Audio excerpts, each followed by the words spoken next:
ബഹുമാനപ്പെട്ട ഉസ്താദുമാരെ, സ്നേഹം നിറഞ്ഞ കൂട്ടുകാരെ, അസ്സലാമു അലൈക്കും. സർഗവസന്തം പെയ്തൊലിയുന്ന എംഇച്ച് 2023 ഈ വേദിയിൽ ഞാനൊരു കൊച്ചു കഥ പറയാം. എല്ലാവരും ശ്രദ്ധിച്ച് കേൾക്കണേ. അതാ സൂര്യൻ പടിഞ്ഞാൽ നിന്നും മുട്ടുകുത്തുന്നതേയുള്ളൂ. ആരോ വരുന്നുണ്ടല്ലോ. ഫാത്തിമ ശ്രദ്ധിച്ചു നോക്കി. ഫാത്തിമാബിക്ക് ആളെ മനസ്സിലായില്ല. നടന്ന് മുത്തുനബി സല്ലല്ലാഹു അലൈഹി വസല്ലമ ഫാത്തിമാബിയുടെ വീട്ടിലേക്ക് എത്തി. സ്നേഹത്തോടെ വിളി, ഫാത്തിമ മോളെ, ഫാത്തിമ. ഫാത്തിമാബി കതകു തുറന്നു. മുത്തുനബി സല്ലല്ലാഹു അലൈഹി വസല്ലമ അകത്തേക്ക് കയറി. മുത്തുനബി ചോദിച്ചു, എന്തൊക്കെയുണ്ട് വിശേഷം? ഫാത്തിമ ബി വളരെ വിഷമത്തോടെ പറഞ്ഞു, നബിയെ ഉപ്പ, ഞാൻ 2 ദിവസമായി വല്ലതും കഴിച്ചിട്ട് എനിക്ക് വിശപ്പ് സഹിക്കാനാവുന്നില്ല. അത് കേട്ടപ്പോൾ മുത്തുനബി കുപ്പായം പൊന്തിച്ചു. സുബ്ഹാനല്ലാഹ്, ഫാത്തിമ ബി നെട്ടിപ്പോയി. എന്താണ് കൂട്ടുകാരെ? മുത്തുനബി വിശപ്പ് സഹിക്കാനാവാതെ വയറ്റിൽ കല്ല് കെട്ടി വെച്ചിരിക്കുന്നു.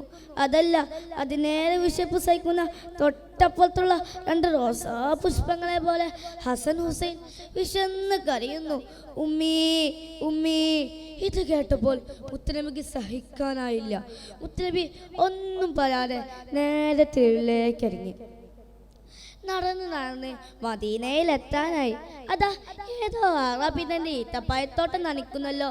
മുത്തുനബി അറാബിയുടെ അടുത്ത് പോയി വളരെ താഴ്മയോടെ ചോദിച്ചു, ഈ അറാബി, ഞാനും നിങ്ങളെ കൂടെ ഈ തോട്ടം നനയ്ക്കാൻ കൂടട്ടെ? അറാബി സമ്മതിച്ചു. ഒരു ബക്കറ്റ് നനച്ചാൽ 3 കാരക്ക തരാം.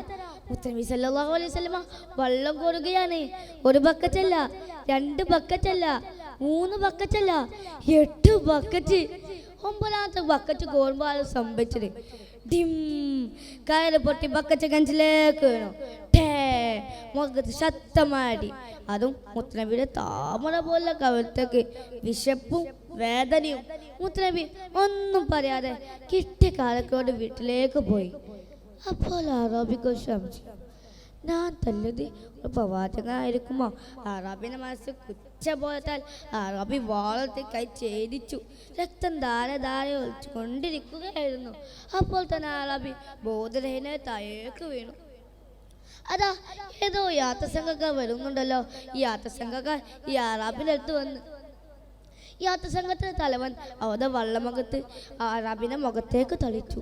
മെല്ലെ കണ്ണു തുറന്നു. യാത്രസംഘത്തെ തലവൻ ചോദിച്ചു, എന്തു പറ്റി? കയ്യൊക്കെ മുറിഞ്ഞിരിക്കുന്നല്ലോ. അറാബി ഉണ്ടായ വിഷയങ്ങൾക്ക് തുറന്ന് പറയുന്നു. എനിക്ക് അദ്ദേഹത്തിന്റെ വീടൊന്ന് കാണിച്ചു തരാമോ? യാത്രസംഘക്കാരും അറാബിയും മുത്തുനബിയുടെ വീട്ടിലേക്ക് പോവുകയായിരുന്നു. അപ്പോൾ മുത്തുനബി എന്താ ചെയ്യുന്നത് നിങ്ങൾക്കറിയാമോ കൂട്ടുകാരെ? സ്വന്തം പേരക്കുട്ടിയായ ഹസൻ ഹുസൈനും മടിയിലെത്തി കാലൊക്കെ കൊടുക്കുകയായിരുന്നു. അപ്പോൾ ആ അറാബി കയറി വന്നത്. മുത്തുനബി ചോദിച്ചു, എന്തു പറ്റി? കയ്യൊക്കെ മുറിഞ്ഞിരിക്കുന്നല്ലോ. അറാബി ഉണ്ടായ വിഷയങ്ങളൊക്കെ തുറന്ന് പറഞ്ഞു. നിങ്ങളൊരു പ്രവാചകനായെങ്കിൽ എൻ്റെ ഈ കയ്യൊന്ന് ശരിയാക്കി തരാമോ? അപ്പോൾ തന്നെ മുത്തുനബി തന്നെ ഉമ്മനേരത്തെ കൈ ശരിയാക്കി. യാത്രസംഘക്കാരും അറാബിയും ഞെട്ടിപ്പോയി. അപ്പോൾ തന്നെ അശ്ഹദു അല്ലാ ഇലാഹ ഇല്ലല്ലാഹ് വ അശ്ഹദു അന്ന മുഹമ്മദ് റസൂലുള്ളാഹി ചൊല്ലി മുസ്ലിമായി. കൂട്ടുകാരെ, നമ്മൾക്ക് ഈ കഥയിൽ എന്താണ് മനസ്സിലായത്? കാര്യന്മാരെ ആരെയും കുറ്റപ്പെടുത്താനോ ദ്രോഹിക്കാനോ പാടില്ല. ഈ കഥ നമ്മളുടെ എല്ലാവരുടെ ജീവിതത്തിൽ ഒരു പാഠമാത്താണ്. ഇനി കൊച്ചു കഥ അവസാനിപ്പിക്കുന്നു. ദുആ വസിയത്ത്. അസ്സലാമു അലൈക്കും.